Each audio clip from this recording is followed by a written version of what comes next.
ஆண்டவராகிய இயேசு கிறிஸ்துவின் நாமத்தினாலே உங்கள் யாவருக்கும் அன்பான வாழ்த்துக்களை நான் தெரிவித்துக் கொள்கிறேன்.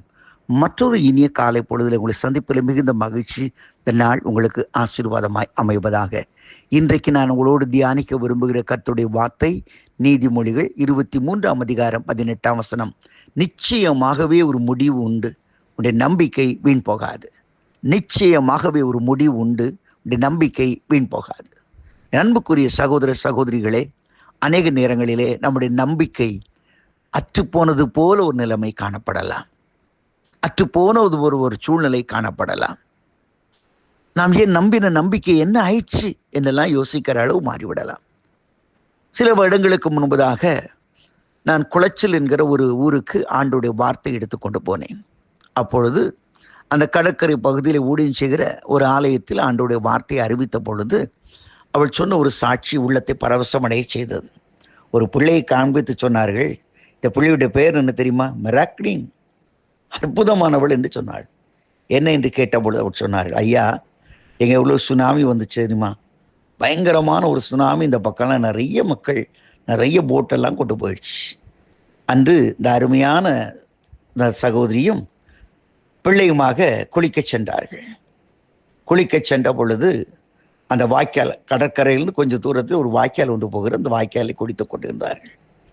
திடீரென்று ஒரு பேர் அலை, சுனாமி அலை வந்து கண்ணை மூடி திறப்பும்பதாக அந்த வாய்க்கால் பக்கத்தில் கொஞ்சம் தூரத்தில் அந்த பிள்ளையை வச்சுக்கிட்டு இவங்க அந்தம்மா அந்த துணி துவைச்சிட்டு இருந்தாங்க.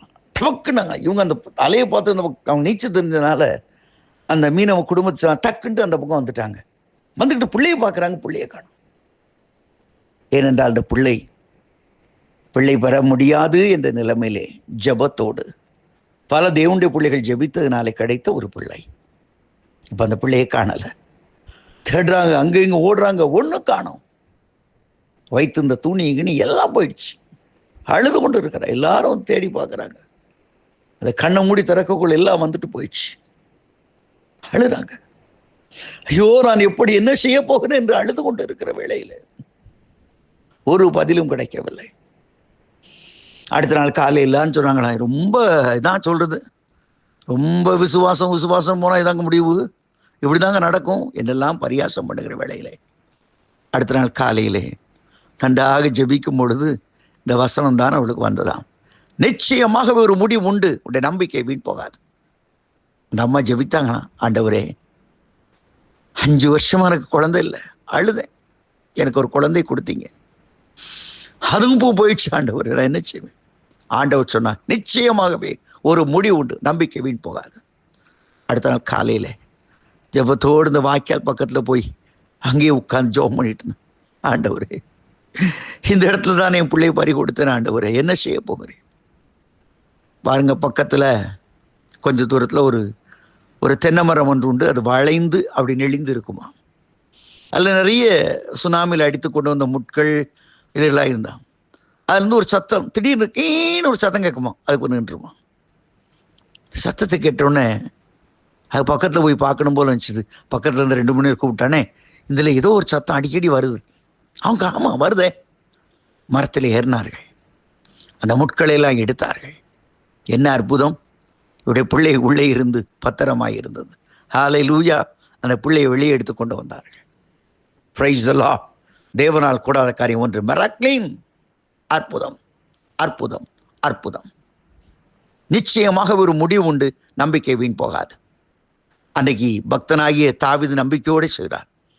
ஜீவனுள்ளோ தேசத்திலே கர்த்தருடைய நன்மையை காண்பேன் என்று ரொம்ப வேகமாக அறிக்கை செய்து விட்டான். சங்கீதம் 27:13. ஆனால் சற்று கொஞ்சம் யோசித்து பாருங்க. 1 சாமுவேல் 27ஆம் அதிகாரத்தில் 1ஆம் வசனத்திலே, என்றாவது ஒரு நாள் நான் சவுலின் கையில் சாகத்தான் போகிறேன், என் நம்பிக்கை முற்றிலும் அற்று போயிடுச்சு, எனக்கு ராஜ்யம்லாம் கிடைக்காது, அங்கிட்டு இங்கிட்டு ஓடி ஓடி அலைஞ்சது போதும்னு சொல்லி பெலிஸ்தர்கிட்ட போய் வாழுவோன்னு சொல்லி பெலிஸ்தரை தேடி போகிறான். நம்பிக்கை முற்றிலும் அற்று போயிடுச்சு. அப்படி இருந்த அந்த தாவீதுக்கு ஆண்டவராகிய கர்த்தர் ராஜாவாய் மாற்றவில்லையா? இன்றைக்கு எவ்வளோ நான் கஷ்டப்பட்டேன் ஐயா, இனிமே எழும்பவே முடியாது, சான்ஸே கிடையாது பிரதர் என்று சொல்றீங்களா? உங்கள் வாழ்க்கையில் ஒரு நம்பிக்கை உண்டு. அப்போஸ்தலர் 27ஆம் அதிகாரத்தை பாருங்கள். அங்கே 20ஆம் வசனம் சொல்கிறது, சூரியனாவது சந்திரனாவது பார்க்க முடியாதபடி பல பயங்கர புயல் அடித்து கொண்டு இருக்கிறது. நீ தப்பித்து பிழைப்போம் நம்பிக்கை முற்றிலும் அற்று போயிற்று என்று அப்போஸ்தலர் 27:10 சொல்கிறது. என்ன நடந்தது? என்ன நடந்தது? ஆண்டவராகிய கர்த்தர் ஒரு மெலித்தா தீவிலே கொண்டு போய் விடவில்லையா? இன்றைக்கு நான் சொல்லுகிறேன், உனக்கு ஒரு முடிவு உண்டு. உடைய நம்பிக்கை வீண் போகாது. என் அன்பு சகோதரா, என் அன்பு சகோதரி, உன் நம்பிக்கை வீண் போகாது. நம்பிக்கை நட்சத்திரமாக இயேசு கிறிஸ்து இப்பொழுது வருகிறார். செத்து 4 நாள் ஆயிட்டது. நாற்றமெடுத்த அந்த கூடாரத்துக்கு இயேசு வருகிறார். அந்த கல்லறை குகைக்கு வருகிறார். எல்லாம் முடிஞ்சு போச்சுது. லாசருவே வெளியே வா என்று அவனை உயிரோடு எழுப்பி கொடுக்கிறார். அதே இயேசு கிறிஸ்துவின் பக்கத்தில் சொல்கிறார், நிச்சயமாகவே ஒரு முடிவு உண்டு. நம்பிக்கை வீண் போகாது. எந்தெந்த காரியங்கள் நம்பிக்கை இழந்து போயிருக்கிறீர்களோ இயேசுவின் நாமத்தினாலே நம்பிக்கைக்கு கொண்டு வாருங்கள். ஒரு அற்புதம் நடக்க போகிறது.